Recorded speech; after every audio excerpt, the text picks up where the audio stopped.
mengkaji kitab Sahih Al-Bukhari.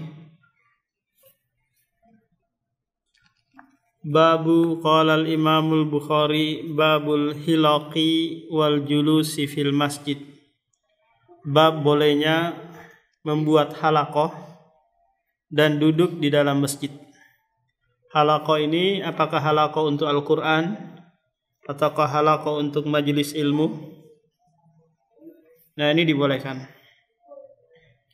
Haddatsana Musaddadun qala haddatsana Bishrun ibnul Mufaddali haddatsana Ubaidullah an Nafi'in an Abdullah bin Umar qala sa'ala rajulun nabiyah.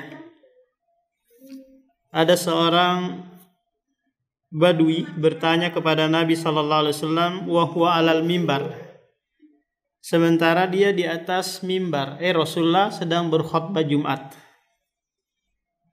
Dipotong oleh badui ini. Karena badui ini kurang ilmu. Kemudian wataknya keras, perilakunya juga namanya orang kampung ya, kurang berpendidikan, sehingga kadang nggak tahu aturan. Tiba-tiba langsung memotong khutbah Nabi Sallallahu Alaihi Wasallam dengan pertanyaan. Sementara kewajiban orang yang hadir di salat Jumat yaitu istima' mendengarkan khutbah. Ini malah nanya kepada Nabi sallallahu alaihi wasallam. Ma tara fi salatil lail? Bagaimana menurutmu tentang salat malam? Berapa jumlahnya? Ini pertanyaan si badui ini. Tapi si badui ini enggak mengucapkan assalamualaikum wahai Rasulullah. Aku ingin bertanya. Karena ini bukan sunnah. Tidak ada tuntunannya dari kalangan sahabat. Jika ingin bertanya, lontarkan dulu assalamualaikum. Enggak perlu. Langsung saja tanya. Paham? Di sahabat kalau bertanya enggak ada assalamualaikum, enggak ada. Langsung mengutarakan pertanyaan. Qala masna masna. Rasulullah menjawab masna masna. 2 rakaat 2 rakaat. Masna masna. Bagaimana dengan hadis Aisyah yang menyebutkan arba'u arba'u, kemudian 3 rakaat, 4 rakaat 4 rakaat, kemudian 3? Maka ini tidak ada kontradiksi di antara keduanya. Kenapa? Karena kaifiatnya sama. Dalam artian 4 rakaat juga tetap dengan 1 salam, 1 tasyahud. Beda dengan 4 rakaatnya salat wajib kan? 2 tasyahud, kemudian 1 salam. Fa idza khashiyas subha shalla wahidatan. Apabila engkau takut waktu subuh masuk, maka salatlah 1 rakaat. Apa itu? Salat witir. Nah, permasalahan waktu subuh ini terjadi khilaf di antara para ulama. Kalau Abu Hanifah menganggap bahwa waktu salat subuh itu dimulai ketika cahaya kuning sudah mulai muncul. Cahaya kuning. Cahaya kuning itu kira-kira jam berapa Pak Iman? Kita mau jam 7 ya? Atau jam 6 lewat? Tiani An-Nafi Maula Ibni Umar An Ibni Umar anna rajulan jaa ilan nabi wa huwa yaktubu. Faqala kaifa salatul laili? Faqala masna masna. Fa idza khashita subha fa'autir biwahidatin tutiru laka ma qad sallaita. Qala al-Walid ibn Katsir haddatsani Ubaidullah ibn Abdullah anna ibna Umar haddatsahum anna rajulan nadan nabiyya wa huwa fil masjid. Jadi riwayatnya hampir sama, di mana si badui ini menyeru Nabi sallallahu alaihi wasallam sementara Nabi berada di dalam masjid. Apakah di atas mimbar ataukah di bawah mimbar?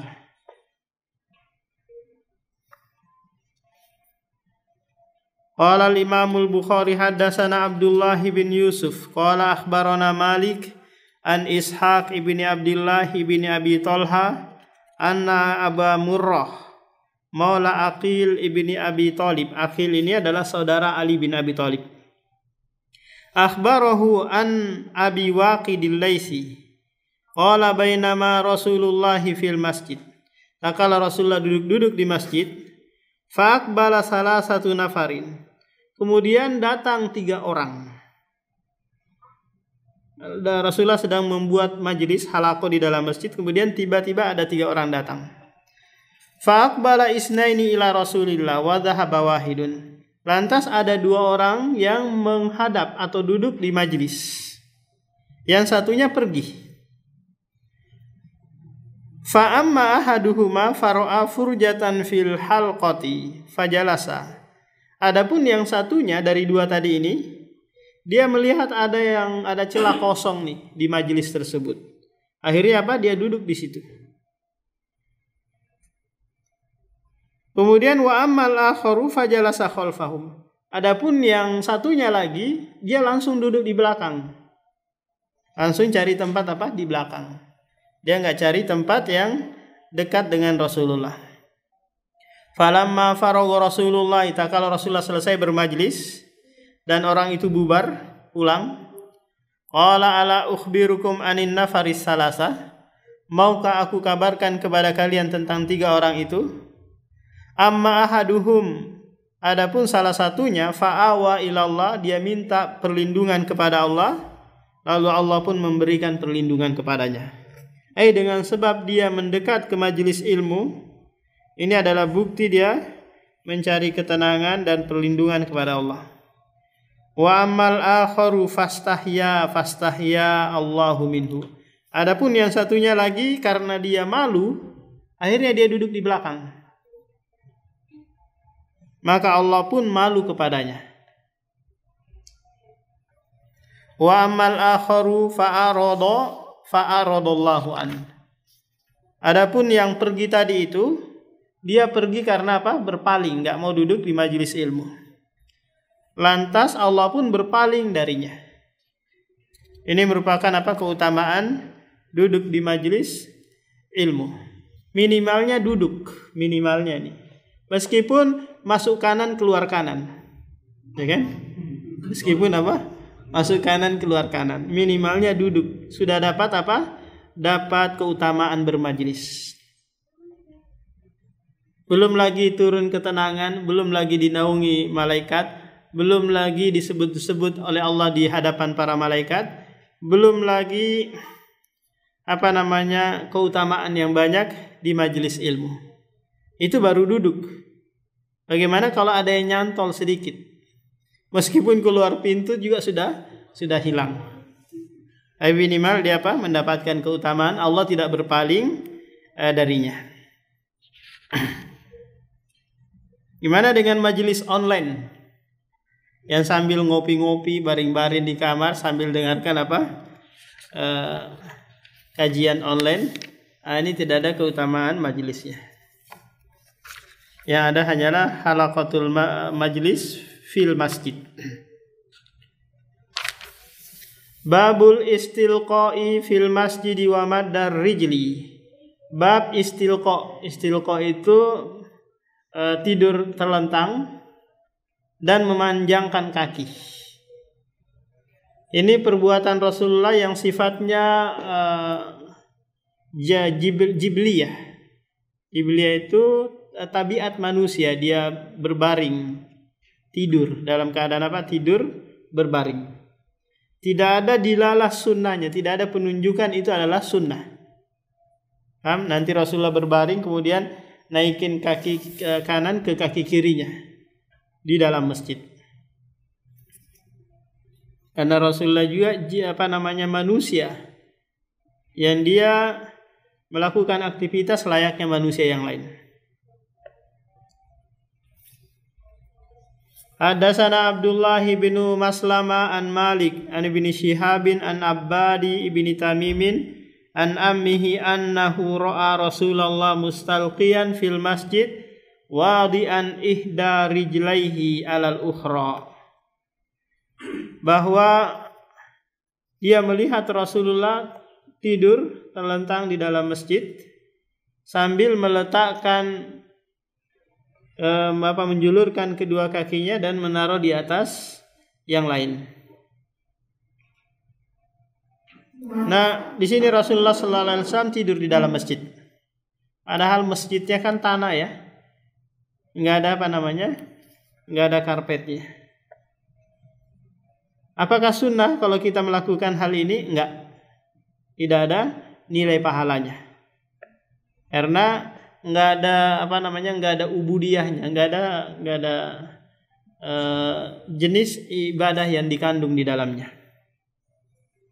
Wa ibn Syihab an Sa'id bin Musayyib qala kana Umar wa Utsman yaf'alani dzalik.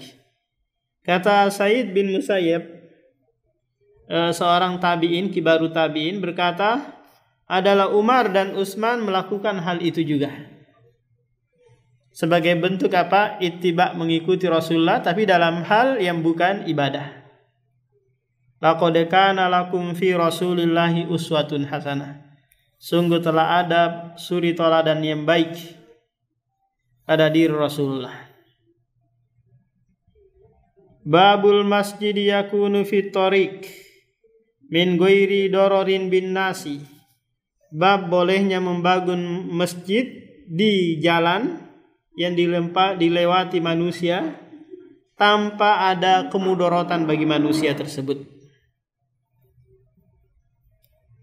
Biasanya kalau masjid di pinggir jalan ya. Ini buatnya masjidnya di tengah jalan. Yang terpenting apa? Tidak memudaratkan, menghalangi jalan, maka ini dibolehkan. Wa bihi qala Al-Hasan wa Ayyub wa Malik. Hasan Al-Basri dan Ayyub As-Sikhtiyani kemudian Malik bin Anas berpendapat dengan seperti ini. Bolehnya membuat masjid di jalan. Haddatsana Yahya ibnu Bukairin qala haddatsana Al-Laitsu an Ukailin an ibni Syihabin qala akhbarana Urwa ibni Zubair anna Aisyah zaujan Nabi. Kata Urwa ini adalah ibnu ukhti. Saudara anak saudari perempuannya.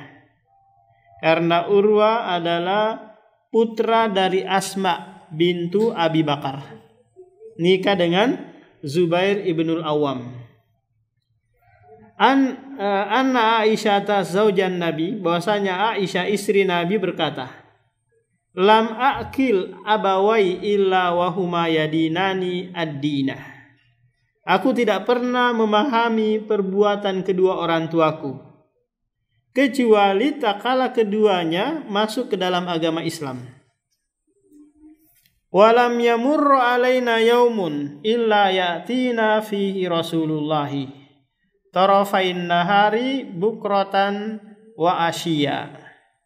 Tidaklah berlalu hari kecuali Rasulullah mendatangi kami, mengunjungi kami.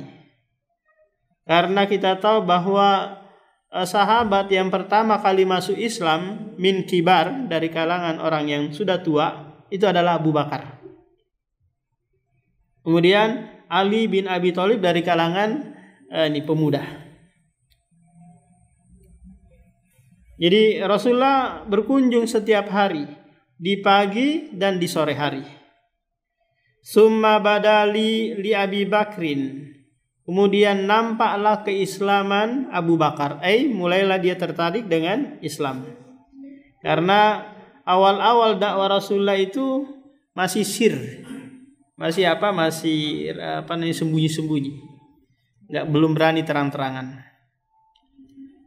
Fabnata masjidin bifina'i darihi. Kemudian di situ diterjemahkan apa? Membangunkah atau dia sholat di masjid? Iya.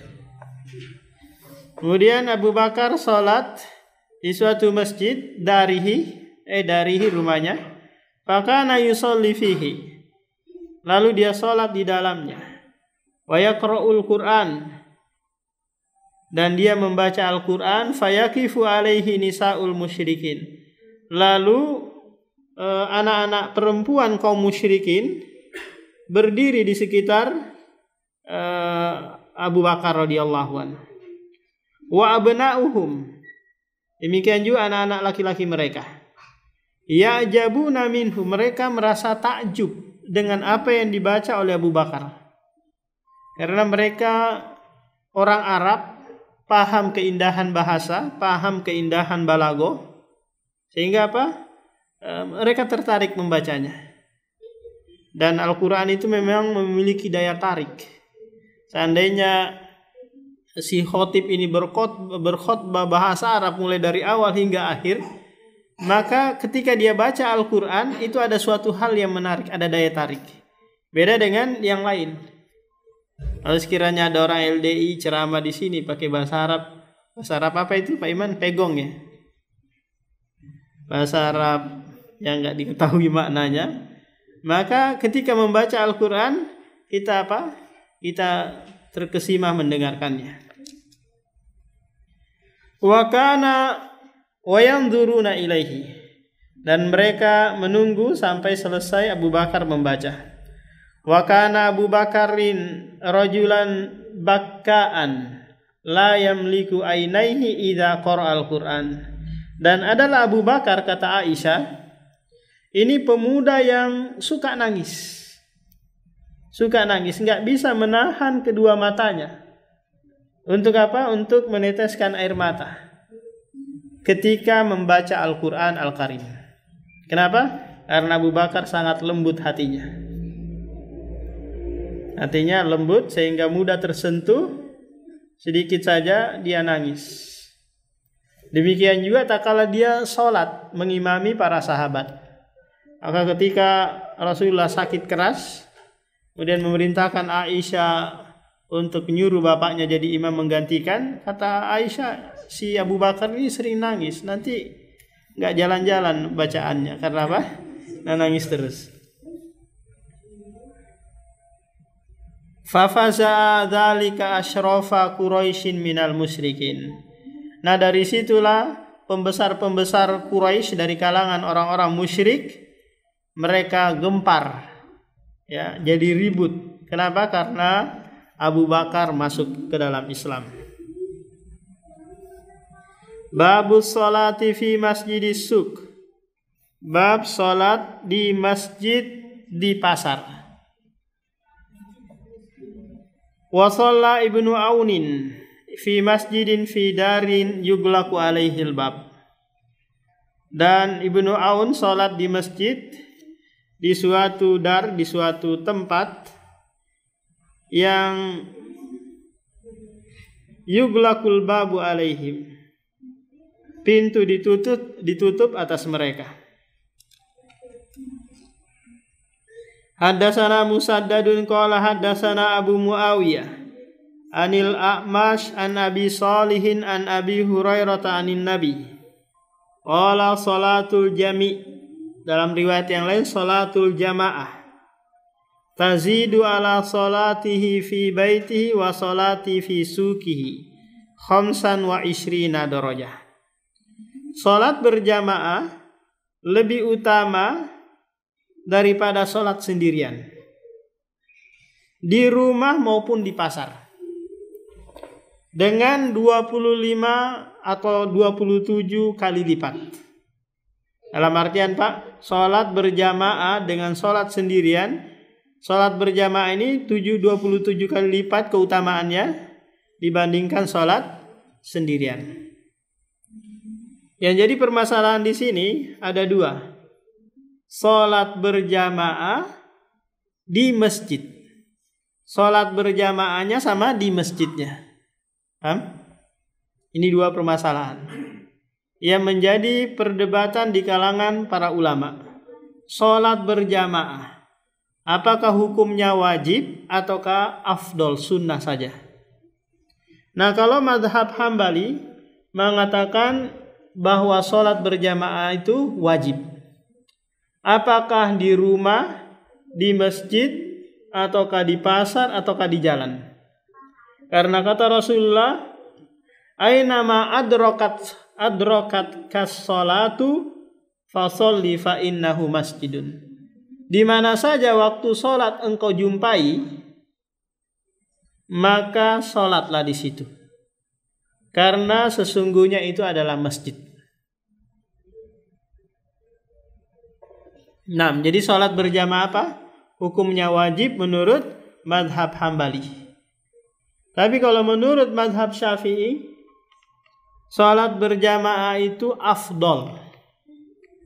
Karena Rasulullah menyebutkan di hadis-hadis yang banyak, tufaddilu, ada kata afdol. Sholatul rajuli fil jamaati afdol. Kalau afdol berarti ada fadlun. Kalau lebih utama berjamaah berarti sholat sendirian masih ada keutamaannya. Nah sekarang sholat berjamaah di masjid, apa hukumnya? Sama. Madhab Hambali menganggap bahwa sholat berjamaah di masjid itu juga wajib. Kalau Syafi'i enggak wajib. Jadi madhab Hambali menguatkan bahwa tak kala Rasulullah nyuruh orang untuk mengimami sholat, kemudian dia membawa kayu bakar ingin membakar rumah-rumah orang yang tidak hadir sholat berjamaah di masjid. Ini menunjukkan bahwa hal itu adalah perkara yang wajib. Nggak mungkin kan kalau itu perkara yang sunnah, karena ancamannya besar. Adapun hadis yang menyebutkan la sholata li jaril masjidi illa fil masjid, tidak ada sholat bagi orang yang tinggal di samping masjid kecuali harus di masjid. Apa maknanya ini? Nggak usah sholat di rumah, sholat di masjid. Karena masjid loh di samping rumahmu aja. Masjid di samping rumahmu saja. Bagaimana dengan yang jauh? Yang jauh. Tinggal nanti dia mau milih mana pendapat yang dia kuatkan. Apakah pendapat sunnah ataukah wajib. Akan tetapi ada hadis yang lain menyebutkan sholatul rajuli ma'ar rajuli azka min sholatihi wahdah. Sholat seseorang dengan temannya yang lain itu lebih utama daripada sholat sendirian. Wa sholatuhu ma'ar rajulaini azka min sholatihi ma'ar rajuli. Sholat dia bertiga itu lebih utama daripada berdua. Maka makin banyak jamaah, makin banyak keutamaannya. Belum lagi kalau dia jalan kaki dari rumahnya setelah wudu. Setiap langkahnya menghapus dosa-dosanya dan mengangkat derajatnya. Gimana dengan naik motor? Nggak ada. Naik motor nggak? Jalan kaki coba Pak Lubis. Dari Banyuwangi. Start.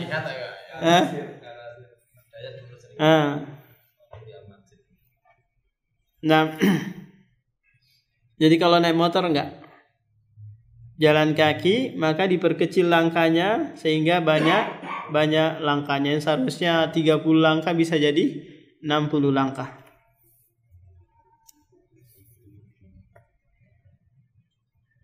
Fa inna ahadakum idza tawaddaa fa ahsana wudu'ah fa ahsana wa atal masjid la yuridu illa shalah.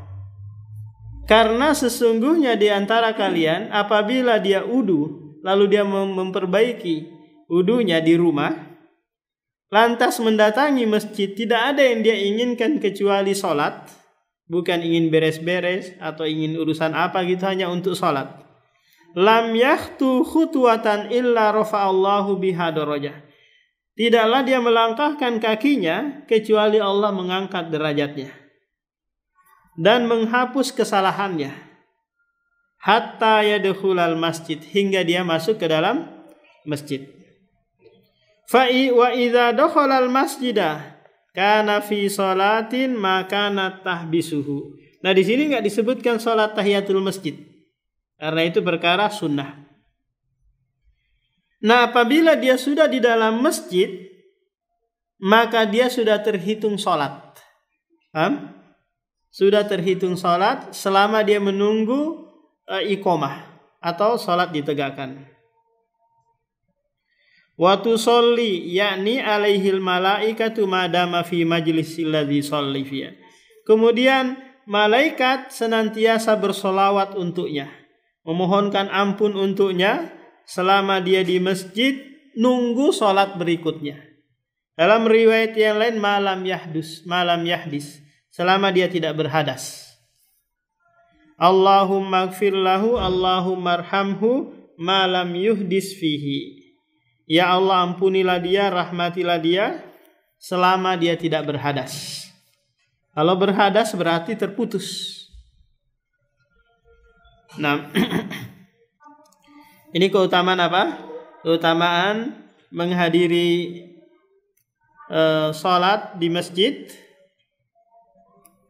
bagi mereka yang berjalan kaki dari rumah dan wudu sebelum berangkat.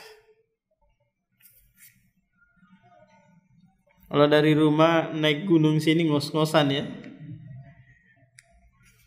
Apalagi kalau sudah azan baru berangkat, pasti nggak dapat jamaah di sini. Hah?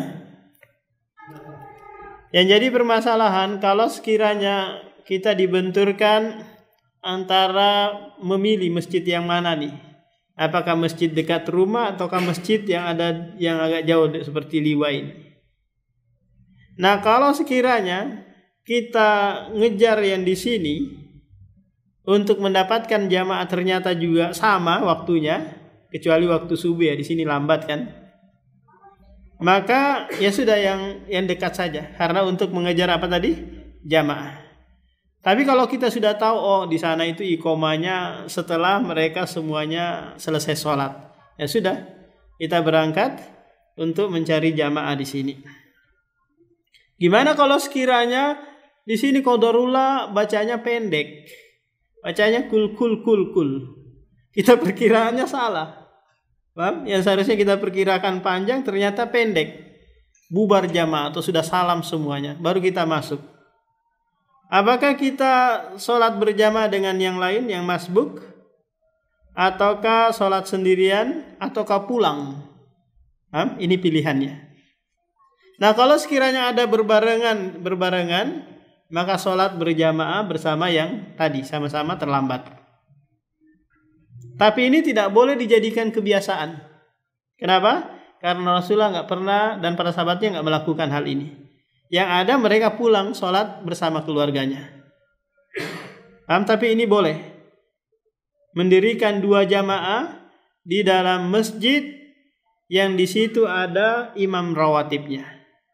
Beda halnya kalau sholat di mal, sholat di pinggir jalan yang sering ditempati musafir, maka tidak mengapa ditegakkan 1, 2, 3, 4 jamaah. Nah, yang jadi permasalahan lagi tentang ini menjadikan masbuk sebagai imam. Paham? Menjadikan masbukin sebagai apa? Sebagai imam. Nah, kalau Shalih Al-Fauzan mengatakan bahwa nggak bisa dijadikan imam karena dia adalah makmum. Paham? Karena dia adalah makmum. Tapi yang benar bahwa apakah dia makmum atau sudah selesai sholat, maka boleh dia untuk mengimami yang terlambat sholat berjamaah. Nah, ada yang mau ditanyakan Pak sebelum kita tutup? Masalah sholat witir tadi disebut ditutup dengan sholat witir, sholat malam. Iya. Apa maksudnya dengan ditutup? Terus yang kedua sholat taraweh, apabila seseorang lebih ambil mana? Seseorang itu sholat taraweh ditutup dengan witir bersama imam, atau dia keluar dari imam waktu witirnya, nanti dia sholat sendiri witirnya, lebih ambil mana? Apa tadi? Yang pertama tentang witir ya. Ya, sebagai apa maknanya sholat malam tersebut ditutup dengan witir? Maksudnya nggak ada lagi sholat setelah itu. Adapun sholat qobliyah subuh ini sholat awalun nahar, awal siang istilahnya. Bukan malam lagi kalau sudah datang waktu subuh. Sholat malam kita yang terakhir adalah ditutup dengan witir. Bukan penutup. Bukan penutup tapi ditutup. Iya. Diakhiri dengan itu. Meskipun sekiranya kalau kita witirnya setelah isya, mau lagi kita sholat malam dengan tahajud gitu, maka boleh. Tapi tidak ada lagi witirnya 2 kali. Yang kedua tadi Pak Iman apa? Lebih afdal mana seseorang yang sholat berjamaah, sholat taraweh, terus dia ikut witir bersama imam, atau dia keluar nanti witirnya? Nah, kalau dia witir bersama imam, berarti dia lengkapkan tarawih plus witir. Itu sama keutamanya dia sholat suntuk malam suntuk ya. Atau dia mau sholat malam lagi, maka yang lebih utama adalah witir bersama imam. Daripada dia perkirakan kemungkinan sholat witir tengah malam, ternyata ketiduran, kelewatan, kebablasan. Meskipun ketika dia sempat bangun lagi sholat tahajud gitu, maka ini boleh.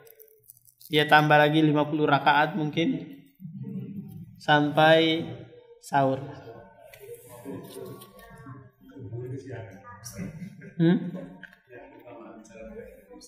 Iya.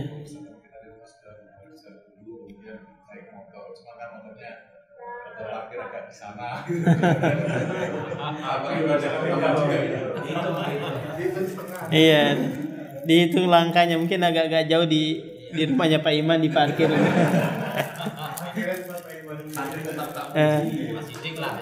Iya, karena dia iya dapat keutamaan, karena yang dia inginkan adalah ini ingin sholat di masjid, maka langkahnya itu dihitung. Cuma nggak sebanyak kalau dia lanjut ke Mansyaul Huda atau ke di atas itu apa Rodatul Jannah ya, tapi itu jarang ditegakkan sholat di situ. Nah, demikian subhanakallahumma wa bihamdika asyhadu an la ilaha illa anta astaghfiruka wa atubu ilaik.